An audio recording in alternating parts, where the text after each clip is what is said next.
여러분 안녕하세요. 반갑습니다. 오늘도 우리 주님의 은혜와 사랑이 늘 함께 동행하고 또 부어주시는 은혜가 넘치시기를 간절히 바랍니다. 우리 같이 찬양하며 예배하겠습니다.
오늘 우리 함께 나눌 하나님의 말씀 같이 읽겠습니다. 오늘 말씀은 데살로니가전서 4장 1절부터 12절의 말씀입니다.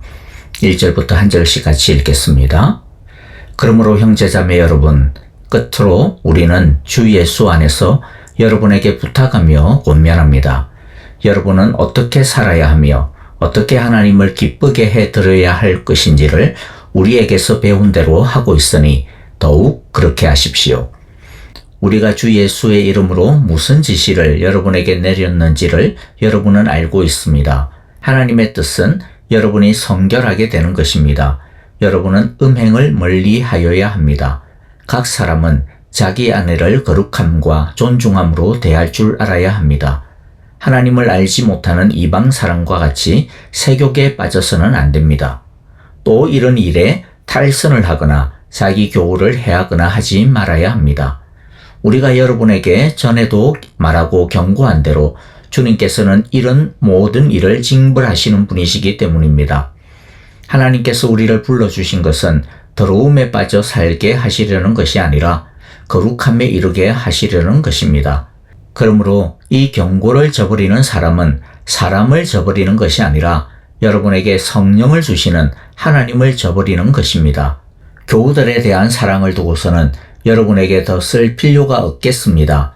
여러분이 직접 하나님께로부터 서로 사랑하라고 하시는 가르침을 받아서 온 마케도니아에 있는 모든 형제자매에게 그것을 실행하고 있기 때문입니다. 형제자매 여러분, 우리는 여러분이 더욱더 그렇게 하기를 권면합니다. 그리고 우리가 여러분에게 명령한 대로 조용하게 살기를 힘쓰고 자기 일에 전념하고 자기 손으로 일을 하십시오. 그리하여 여러분은 바깥 사람을 대하여 품위 있게 살아가야 하고 또 아무에게도 신세를 지는 일이 없도록 해야 할 것입니다. 아멘. 이때까지 사도 바울은 편지의 앞부분에서 데살로니가 성도들을 향한 미안함과 그리움, 그리고 감사와 칭찬, 격려를 적었습니다. 그것은 과장도 아니고 가짜도 아닙니다. 사도 바울의 절절한 고백이었습니다. 사도 바울은 자신이 데살로니가 성도들을 어떤 때는 유모처럼 부드럽고 모든 것을 품어주는 사랑으로 대하였고 또 어떤 때는 아버지처럼 엄격하고 단호하게 가르치고자 애썼다라고 고백한 적이 있습니다. 바울은 이번 편지에서도 동일한 가르침의 패턴을 보여줍니다. 1장부터 3장까지가 유모 같은 모습이었다면 4장과 5장은 아버지와 같은 모습입니다. 사도 바울은 예수님께서 특별히 부탁하신 권면을 데살로니가 성도들에게 하고 있습니다. 때로는 부드럽게 권면하지만 또 어떤 것에 있어서는 아주 단호하고 매섭게 질책하고 바로 잡습니다. 그가 그렇게 하는 이유는 아버지가 자녀가 잘 되기를 바라는 마음으로 훈계하고 책망하는 것과 같습니다. 우리는 바울의 이러한 훈계하는 모습에서 어린 자녀를 향한 아버지의 간절한 소망의 마음을 배울 수 있기를 바랍니다. 바울은 3장 13절에서 이렇게 기도하였습니다. 주님께서 여러분의 마음을 굳세게 하셔서 우리 주 예수께서 자기의 모든 성도들과 함께 오실 때에 하나님 우리 아버지 앞에서 거룩함에 흠 잡힐 때가 없게 해 주시기를 빕니다. 자, 여기서 거룩함이란 구별되었다라고 하는 뜻입니다. 무엇과 구별되었다라는 것이죠? 세상과 구별되었다라고 하는 뜻입니다. 그러면 무엇이 구별되었다라는 뜻일까요? 말투나 옷차림이나 헤어스타일일까요? 그런 것보다는 삶의 모습, 삶의 기준, 삶의 목표가 구별되었다, 다르다라고 하는 뜻입니다. 오늘 본문 3절에서도 보면 하나님의 뜻은 여러분이 성결하게 되는 것, 즉 거룩하게 되는 것이라고 말씀하고 있습니다. 그러면 무엇이 성결하게 되는 것이고 무엇이 거룩하게 되는 것일까요? 그게 3절로부터 쭉 이어지는 내용들입니다. 뭐냐면 음행을 멀리해라, 각 사람은 자기 아내를 거룩함과 존중함으로 대해라, 하나님을 알지 못하는 이방 사람들과 같이 세욕에 빠져서는 안 된다, 그런 말씀들이죠. 무슨 뜻일까요? 옆에 살고 있는 예수 믿지 아니하는 사람들이 살아가는 방식과는 다르게 살아라고 하는 뜻입니다. 아무리 세상 사람들이 그게 뭐 크게 잘못되었다는 것은 아니야 라고 생각하며 그렇게 산다고 해서 그걸 그대로 따라해서는 안 된다라고 하는 것이죠. 우리들은 심지어 사람들이 다 별 문제가 없다라고 살아가더라 하더라도 우리들은 하나님이 그것을 원하지 않는다면 그것을 따라서는 안 되는 것입니다. 그러므로 거룩함이란 세상의 방식이 아니라 하나님의 가치관으로 말씀의 길로 생각하고 판단하고 살아가는 것입니다. 그러면 이런 질문이 들 수 있을 것입니다. 아니, 왜 굳이 그렇게 별시럽게 살아야 하는데 그냥 세상 사람들처럼 살면 안 되는 거야? 라고 말이죠. 진짜 질문하고 싶습니다. 여러분, 우리는 왜 그렇게 별시럽게 살아야 하나요?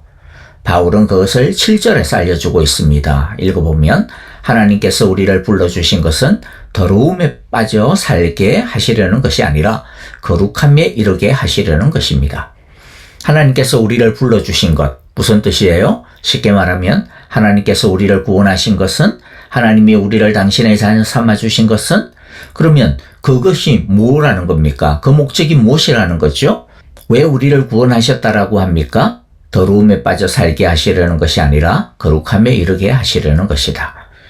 거룩함이란 우리를 구원하신 하나님의 이유요, 목적인 것입니다. 왜입니까? 성경은 이렇게 말씀합니다. 베드로전서 1장 16절에 기록되었으되 무슨 말이에요? 성경에 이미 이렇게 기록되었다. 많은 성경에서 이렇게 말씀하였다. 뭐라고 기록되어 있습니까?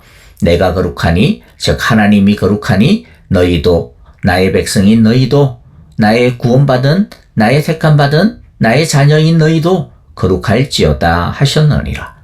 마태복음 5장 48절에서 예수님은 이렇게 말씀하십니다.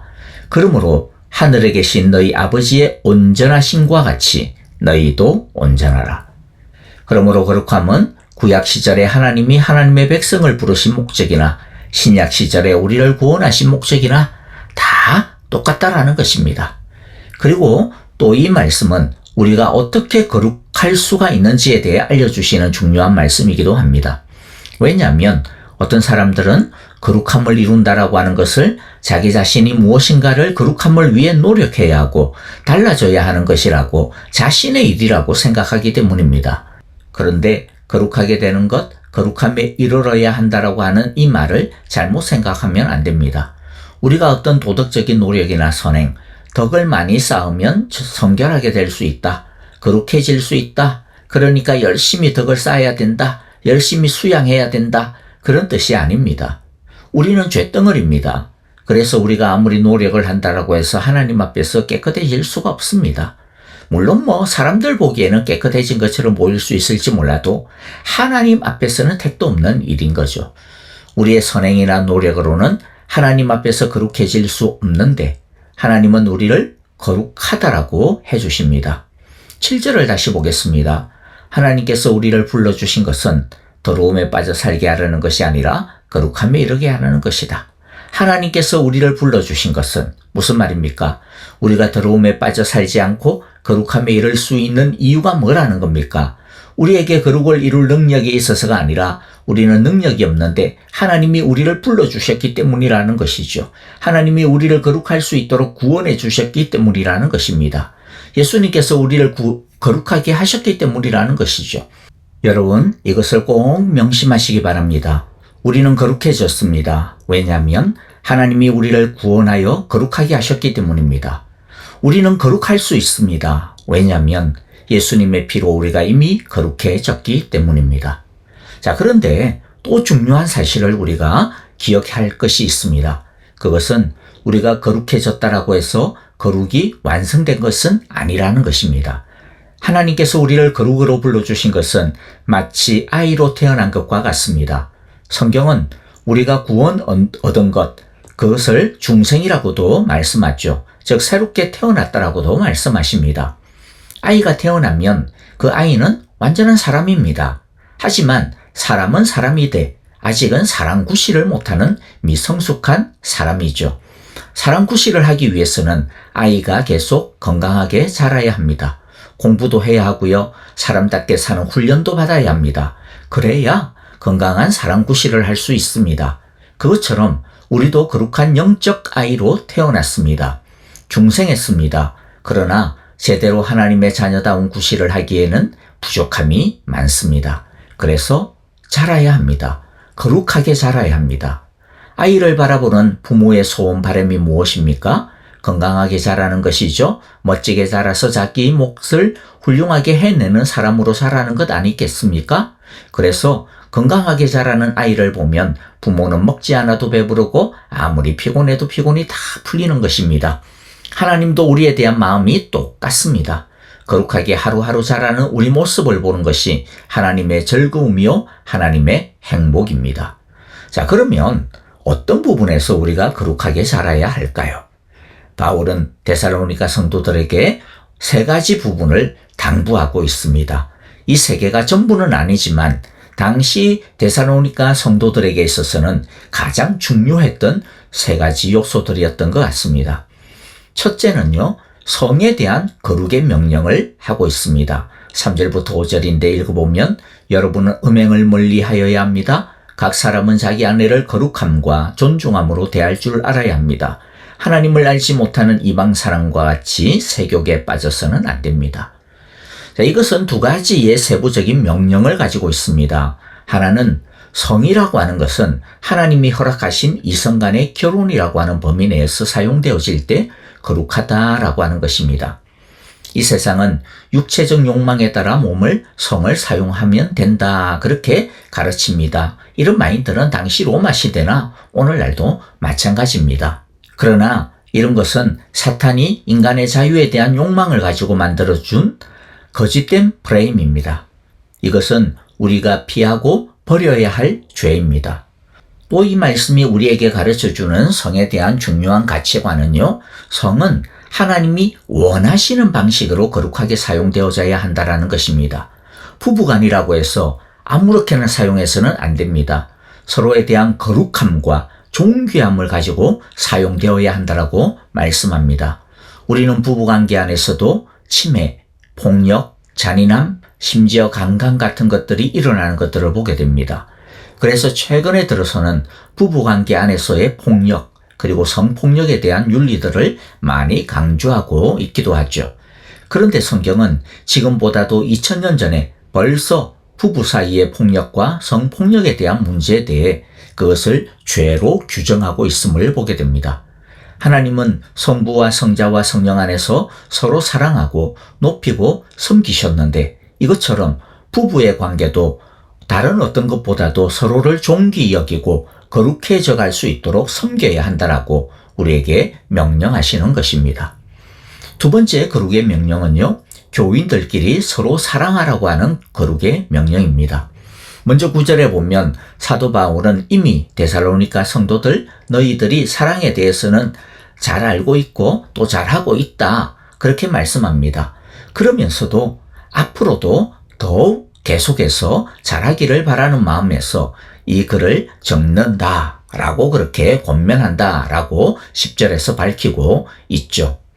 비록 데살로니가 성도들이 서로 사랑을 잘하고 있지만 하나님은 데살로니가 성도들의 연약함, 곧 우리들의 연약한 마음을 너무나도 잘 아시기 때문에 바울로 하여금 한 번 더 단속을 하시는 것입니다. 우리가 사랑을 하다가 얼마나 쉽게 상처를 받습니까? 얼마나 자주 실망을 합니까? 얼마나 금방 지칩니까? 우리는 사랑을 하는 것보다 사랑받는 것을 더 좋아하고 기다립니다. 하나님은 바로 우리의 이런 연약함을 잘 아십니다. 그래서 하나님은 지금 잘하고 있다라고 안심하지 말고 계속 더 잘 해나가라고 이렇게 단단히 데살로니가 성도들에게 주의를 환기시키고 있는 것이죠. 우리 모두도 이 사랑에 대해서는 늘 다시 새로운 마음을 가지고 새로운 하나님의 말씀을 받아서 더욱더 사랑하기에 힘쓰는 우리 모두가 되기를 바랍니다. 마지막으로 세 번째 거룩의 명령은요, 일의 거룩입니다. 성실함의 거룩에 대한 명령입니다. 11절부터 12절인데 읽어보면요. 그리고 우리가 여러분에게 명령한 대로 조용하게 살기를 힘쓰고 자기 일에 전념하고 자기 손으로 일을 하십시오. 그리하여 여러분은 바깥 사람을 대하여 품위 있게 살아가야 하고 또 아무에게도 신세를 지는 일이 없도록 해야 할 것입니다. 자, 11절에서 먼저 조용하게 살기를 힘쓰고 라고 했는데 조용하게 산다라고 하는 것은요, 불평하지 않는다라고 하는 뜻입니다. 그리고 자기 일에 전념한다라고 하는 것은요, 쓸데없는 욕심을 부리지 않는 것을 뜻합니다. 자족하는 것입니다. 남과 비교하여 남의 것을 탐내거나 원망하지 않는 것입니다. 또 자기 손으로 한다라고 하는 것은 책임 전가를 하지 않는 것을 뜻합니다. 그리고 12절에서 품위 있게 살고 신세를 지지 말라라고 말씀하는데 이것은 남에게 아무런 도움을 받지 말라라고 하는 그런 뜻은 아닙니다. 남에게 도움을 받는 것이 습관이 되면 안 된다라고 하는 말입니다. 남이 나를 도와주는 것은 다른 사람의 호의에 의한 자발적인 것이어야지 마치 나의 권리가 되는 것이 마냥 당연하게 여기고 또 은근히 그것을 강요해서는 안 된다라고 하는 것이죠. 자기는 아무런 노력을 하지 않으면서 남의 호의에만 기대어 사는 것이 마치 자신의 권리인 마냥 바라면서 살아서는 안 된다라고 하는 뜻입니다. 성실하게 사는 자체가 무엇입니까? 바로 거룩입니다. 하나님이 우리에게 주신 것에 최선을 다해 성실하게 살고 자족하면서 하나님께 감사하면서 사는 자체가 바로 일상의 거룩입니다. 우리의 일의 모습을 통해서 다른 사람들에게 감동을 주는 것, 그것이 바로 일의 거룩입니다. 말씀을 정리합니다. 거룩함이란 뭐 특별한 대단한 것이 아닙니다. 거룩은 교회 안에서나 신앙 안에서만 또 하는 것도 아닙니다. 우리의 평범한 일상에서 우리는 거룩함으로 살아야 합니다. 우리의 성이 거룩해야 합니다. 우리의 관계가 거룩해야 합니다. 우리의 일이 거룩해야 합니다. 그러므로 오늘 말씀처럼 우리 모두가 성과 관계와 일을 통해서 하나님을 예배하고 하나님께 영광을 돌리는 거룩한 하나님의 자녀들, 그리스도의 순결한 신부들로 살아갈 수 있기를 간절히 기도하고 축복합니다. 아멘. 자, 오늘 우리에게 주신 귀한 말씀들 마음 가운데 새기면서 우리 함께 찬양하며 기도하도록 하겠습니다. 오늘 말씀처럼 하나님, 참으로 우리의 일상 속에서 거룩을 이루며 살아가게 하소서. 거룩한 일상으로 하나님을 예배하며 영광 돌리게 하소서라고 우리 그렇게 기도하도록 하겠습니다. 교회를 위하여, 우리 형제자매들을 위하여 이 시간 기도하고요. 특별히 아프신 분들을 위하여서도 간절하게 기도하도록 하겠습니다. 선교사님들을 위하여 이 시간 함께 사랑으로 기도하고요. 또 이 땅에 속히 평화와 질서와 안정이 있기를 우리 함께 기도합시다. 찬양하며 기도하도록 하겠습니다. 오늘 하루도 일상 속에서 거룩함으로 주님께 영광 돌리는 귀하고 복된 날이 되기를 바랍니다. 안녕히 계십시오. 감사합니다.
나를 위한 예배 아닌 나를 위한 예배 아닌 주님 뜻을 향한 예배 마음과 정성 다하여서 주 앞에 드려지는 예배